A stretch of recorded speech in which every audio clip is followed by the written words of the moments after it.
All right. I'm going to try to record a message with Gerald because, Gerald, you there? I'm here. Okay, so you asked me a really specific question. I wanted to answer it and get it on video so I can share with my friends and family who've asked me a couple times about how to buy in Indonesia or like the top 10. So which question do you want to start with?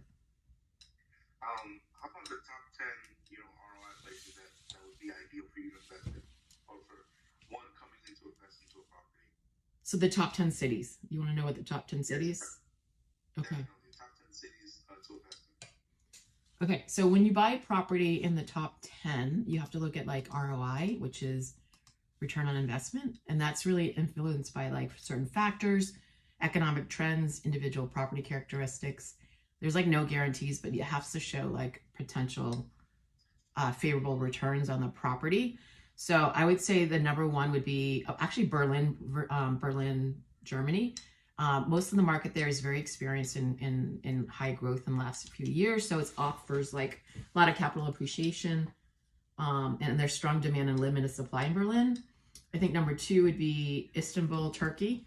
That's actually an area that I wanted to look into, and that's also rapid urbanization and economic growth, which is a high indication of like attractive property investments. And so they do a lot of government initiatives over there to contribute to attractive returns. So like it's easier for a foreigner to buy in Istanbul. Number three is another one that I would look into, which is Lisbon, Portugal. And that area is a high growth, like opportunist for tourism and government incentives. So like it combines like affordability and potential for rental income. The only city that is number four is probably Austin, Texas, where I live. It's probably the most thriving, strongest economy. Yep. And it's like the vibrant tech sector. It has growing population. Demand for rental properties is really high. It's an attractive area of like high return. Like my property grows about 20% every year. I'll speak to the rest. Five is Manchester, UK. It's a vibrant economy, a lot of regeneration projects over there. The city offers like capital appreciation and like rental yields, which is very different from a lot of other countries. Number six is Medellin, Colombia, actually. Medellin is like really high in economic development and market opportunities, like a lot of emerging growth in terms of infrastructure, tourism, affordable rent, like all indicators of like a potential investment property. I would say number 7, 8, 9, and 10 are close, very close. So 7 is Krakow, Poland, actually. Poland is actually high in tech sector. A lot of cultural attractive like tourism. Again, capital appreciation. 8 would be Auckland, New Zealand, and that is more of a large city hub for business and commerce. So like if you want to buy business and commerce, combine it, it's a really potential for like both sides, right? So the housing supply is actually really limited there. Number 9 is my favorite, Bali. That's high rapid growth, a lot of international visitors every year, like guaranteed demand for vacation rentals. And so it offers high rental yields and capital appreciation compared to a lot of other countries. And then number 10 is also one of my favorites, is Nairobi, Kenya. Nairobi, Kenya is expanding in like urbanization and like a very high growing middle class. The city property has a lot of opportunities for income and potential rental. So I think overall, like the real estate market is very volatile, especially in the US. And so various factors, you gotta like, one, do your research, consider market conditions, and like obviously get professional advice. But those are my top 10. So like if I had to pick out of the 10, my next property will probably be another one in Bali, a second one in Austin where I live.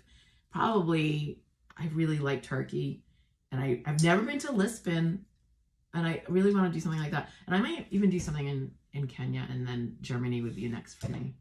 So does that help? Is it true? Speaking about Bali, is it true that I hear like the local people in Bali around there? They're pretty friendly. Would you agree? Yeah, very friendly, high culture. It has this very spiritual aspect of the country, which is part of their culture. So it's very warm and engaging. Yeah. Yeah. Why are you thinking of buying in Indonesia? I may. sounds very attractive, and from what I've seen in videos here and there, it's a very beautiful place. Yeah. Do you know how to go about doing that? No, I wish I had somebody that could take me through the steps, but yeah, that'd be awesome. Do you want me to tell you like some things to think about? Yeah, yeah. Because what would like you look for okay. looking for property and somewhere to invest? Okay, so okay, so one of the things when you're looking at Indonesia to navigate through the process is a lot of regulations and procedures that come along with it. So number one is like you got to research property laws, and property laws are really specific there in terms of like ownership restrictions, the way you use land, the property type, location, and whether or not you're a national. So like if you're a foreign investor or not, that's huge. Like a foreigner can't just come in there and like buy something. There's legal steps you have to do. So number two would be engaging in like a professional advisory group. So when I first started doing it, I actually got a developer that was boots on the ground and someone that was an attorney all the way to like the project manager to the construction. So I had everybody that was involved in the administrative side and market insights all the way to like the project itself that was part of the buying process, that was part of my team. So I met with them way before I even started like putting down money. So number three would be like, looking at the property, whether or not it's like it's feasible for you. Just you can do apartments, condominiums, whatever that is, right?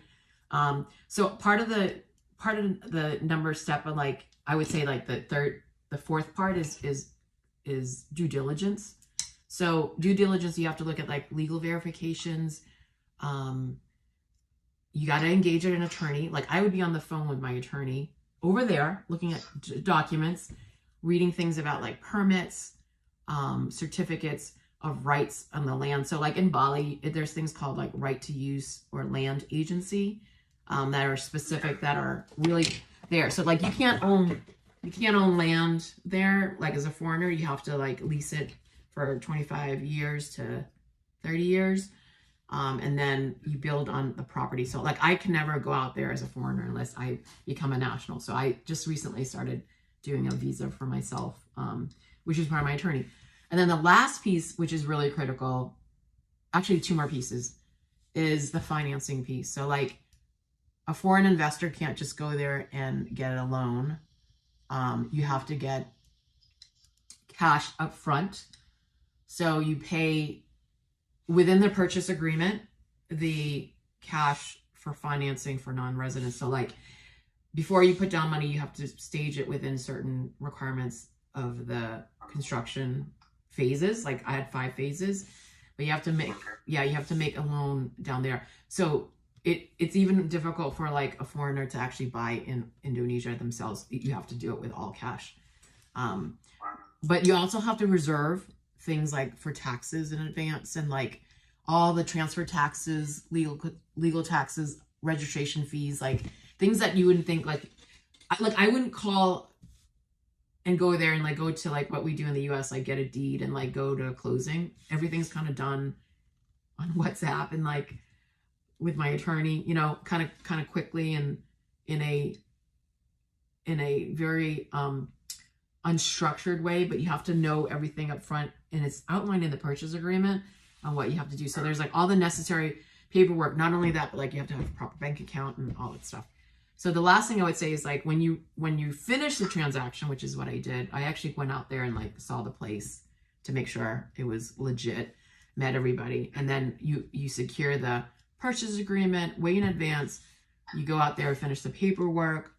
Like I had to go get fingerprinted with the government and like interview with them and show that I legit business. Like I created an LLC over there, and then you register the property. And the property is actually part of the local land process, which is like the registration process that gives you the certificate, which is equivalent to the deed in the US. And then the transfer of ownership happens. But when that happens, it's like you start being able to like market the property. So like now I can market my property, but it's very critical to do all that stuff with knowing the laws, because a lot of people will consult the professionals and then they decide to like not do it at all because there's so many steps. It's very difficult.